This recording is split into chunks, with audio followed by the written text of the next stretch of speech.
Hello everyone, this is Sudhir and welcome to our YouTube channel. Today we discuss Indus tributaries.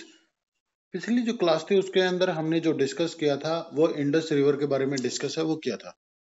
अब हम जो discuss करने जा रहे हैं वो इसकी जो ट्रिब्यूटरी हैं इंडस रिवर की जो 5 जो मेन जो ट्रिब्यूटरी हैं उनके बारे में डिस्कस करेंगे और साथ ही साथ डिस्कस करेंगे इंडस रिवर वाटर ट्रीटी। चलिए स्टार्ट करते हैं। साथ ही साथ आप इनके फिगर देख सकते हैं, मैप अपने पास रखिए और इनको फिल करने की कोशिश है वो कीजिए। इसका जो ओरिजिन होता है वो बारालाचा पास से होता है, हिमाचल प्रदेश से। चेनाब नदी के बारे में हम बात कर रहे हैं तो इसका जो ओरिजिन होता है वो बारालाचा पास हिमाचल प्रदेश से है वो होता है। फिगर आप देख सकते हो यहाँ पे साथ में। इसकी जो लेंथ है वो है 1180 kilometre. Longest tributary of Indus river, ये इंडस रिवर की लॉन्गेस्ट ट्रिब्यूटरी है।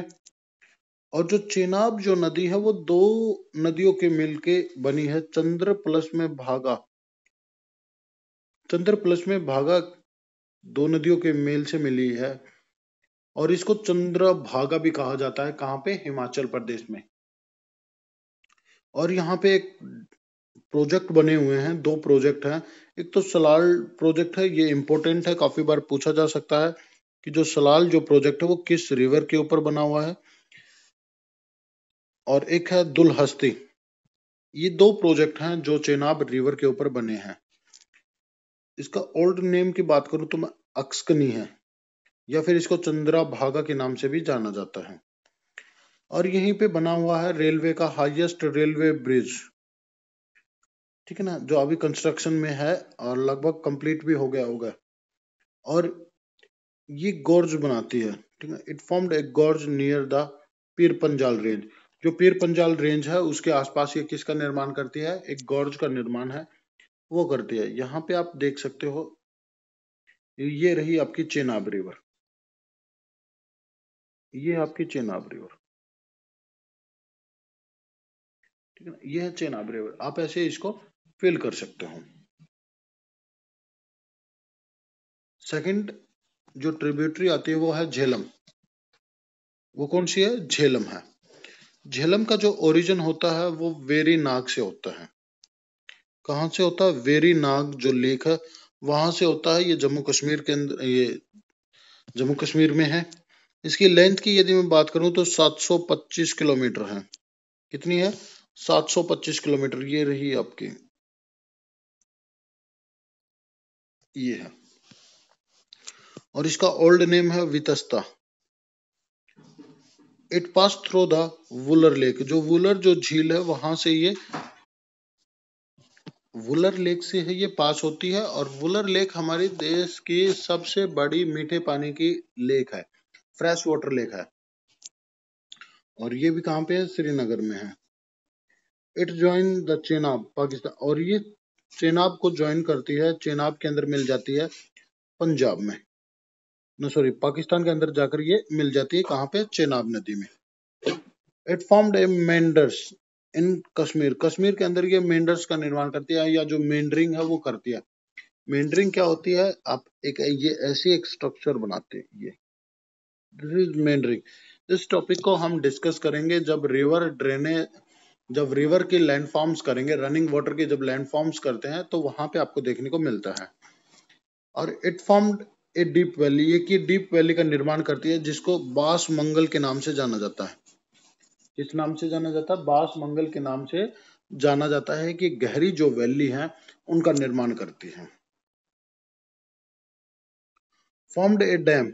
और यहाँ पे एक डैम बनाया गया है झेलम रिवर के ऊपर, एक डैम है, उसको भी आपको नाम याद रखना है, मंगला डैम। ये भी जम्मू कश्मीर के अंदर है, मंगला डैम। और दो मल्टीपर्पज प्रोजेक्ट हैं जम्मू कश्मीर के अंदर। एक तो उरी प्रोजेक्ट है और एक है तुलबुल प्रोजेक्ट। और ये भारत और पाकिस्तान का जो बॉर्डर है उसको क्रिएट करती है, लगभग 170 किलोमीटर तक ये क्रिएट करती है। और जो श्रीनगर जो शहर है वो भी झेलम जो रिवर है इसके बैंक के ऊपर ही लोकेटेड है, located on the bank of Jhelum river. ये थी झेलम रिवर के बारे में।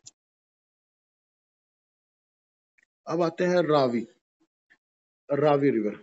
इसका जो ओरिजिन होता है वो रोहतांग पास से होता है हिमाचल प्रदेश में।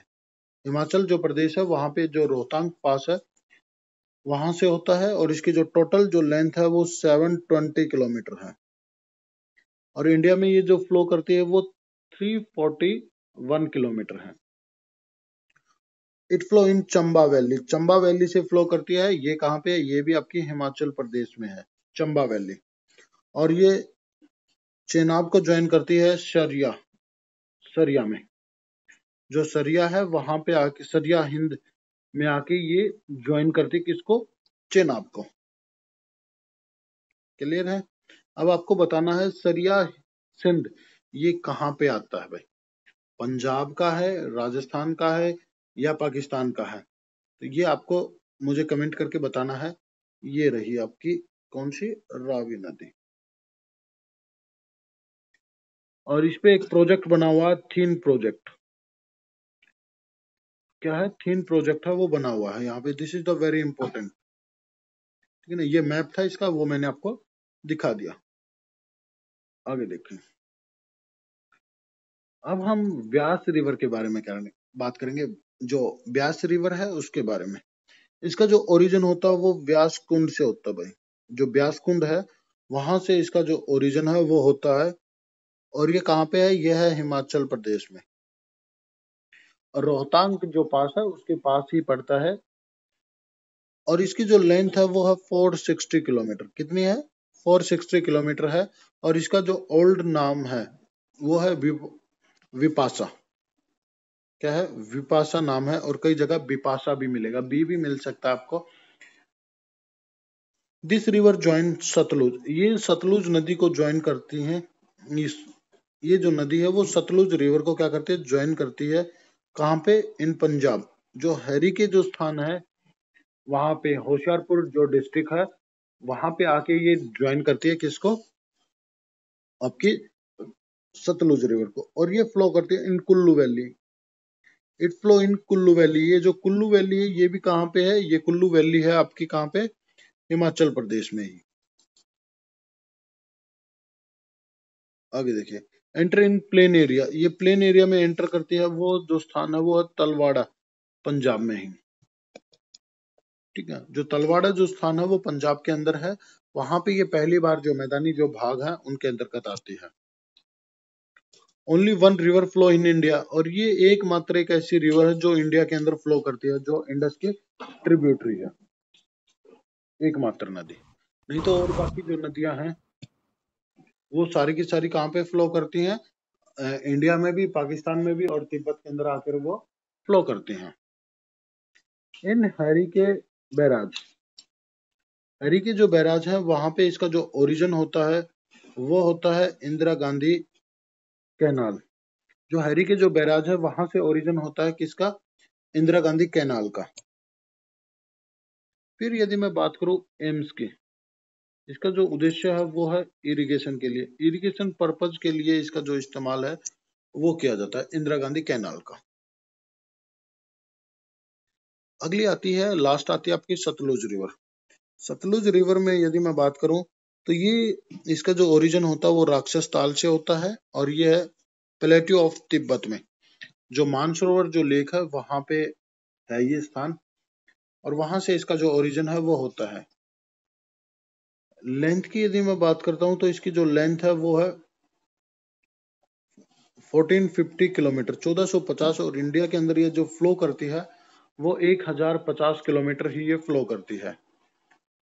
और इंडिया के अंदर ये जो एंटर करती है वो करती है शिपकिला पास से। कहाँ से करती है? जो शिपकिला जो पास है वहां से एंटर करती है। ये भी कहाँ पे? आपका हिमाचल प्रदेश में ही है। ओल्ड नेम है इसका स्तुद्री। और ये भी जो डीप वैली है वहां से फ्लो करती है हिमाचल प्रदेश से। दो प्रोजेक्ट बने हुए हैं इसके ऊपर भी। एक तो है भाखड़ा नांदल प्रोजेक्ट या डैम, और दूसरा है हरिकेड बैराज। ये दोनों बने हुए हैं। भाखड़ा नांदल जो डैम है वो हिमाचल प्रदेश और पंजाब में से है। और हरिके जो बैराज है वो कहाँ पे है? पंजाब में बना हुआ है। और यहीं से जो एक इंदिरा गांधी जो कैनाल है वो निकलती है। और वो सबसे लॉन्गेस्ट कैनाल है इंडिया के। चलिए अब हम बात करते हैं इंडस वाटर ट्रीटी। ये कब हुई थी? ये हुई थी 19 सितंबर 1960, 19 सितंबर 1960 को हुई थी, इंडिया और पाकिस्तान के बीच में।